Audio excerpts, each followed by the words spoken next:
আজ রবিবার এমপিওভুক্ত শিক্ষক এবং কর্মচারীদের জন্য একটা গুরুত্বপূর্ণ আপডেট নিয়ে আলোচনা করতেছি। ভিডিওটি শুরু করার পূর্বে আপনাদের কাছে বিনীতভাবে রিকোয়েস্ট করতেছি, আপনারা যারা আমাদের এই চ্যানেলের এখন পর্যন্ত নতুন সদস্য আছেন তারা অবশ্যই চ্যানেলটি সাবস্ক্রাইব করে পাশে থাকা বেল আইকনটি অল করে দিন। শিক্ষা মন্ত্রণালয় থেকে আজকে একটা গুরুত্বপূর্ণ আপডেট প্রকাশ হয়েছে। আজ ৪ মে ২০২৫ তারিখে শিক্ষক কর্মচারীদের উৎসব বোনাস বৃদ্ধির বিষয়ে প্রজ্ঞাপন জারি করার জন্য একটা মিটিং অনুষ্ঠিত হবে। এই মিটিং এর মাধ্যমে এমপিওভুক্ত শিক্ষক এবং কর্মচারীদের উৎসব বোনাস বৃদ্ধির সকল কার্যক্রম বাস্তবায়ন করা হচ্ছে। তবে প্রজ্ঞাপন কবে জারি হচ্ছে এ বিষয়ে কোনো ধারণা এখন পর্যন্ত পাওয়া যায়নি।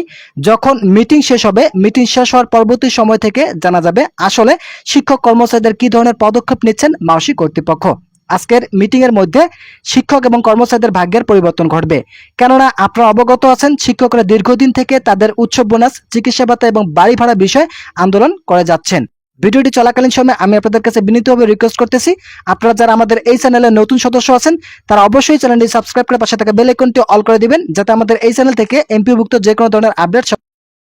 শেষ পর্যন্ত বিদায়ী শিক্ষা উপদেষ্টা ডক্টর ওয়াহিদুদ্দিন মাহমুদ গুরুত্বপূর্ণ কিছু আপডেট প্রকাশ করে গেছেন, যেগুলোর প্রেক্ষিতে আজকে এই মিটিং অনুষ্ঠিত হতে যাচ্ছে। ইতিমধ্যে মাওসি কর্তৃপক্ষ থেকে একটা আপডেট জানানো হয়েছে, যেটা হচ্ছে শিক্ষকদের জন্য 25% বৃদ্ধি করে মোট 50% উৎসব বোনাস বৃদ্ধির কার্যক্রম বাস্তবায়ন করা হবে।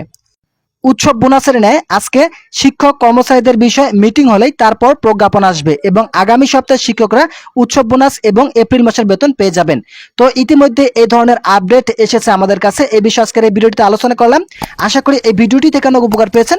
যদি উপকার পেয়ে থাকেন তাহলে অবশ্যই চ্যানেলটি সাবস্ক্রাইব করে পাশে থাকা বেল আইকনটি অল করে দিন।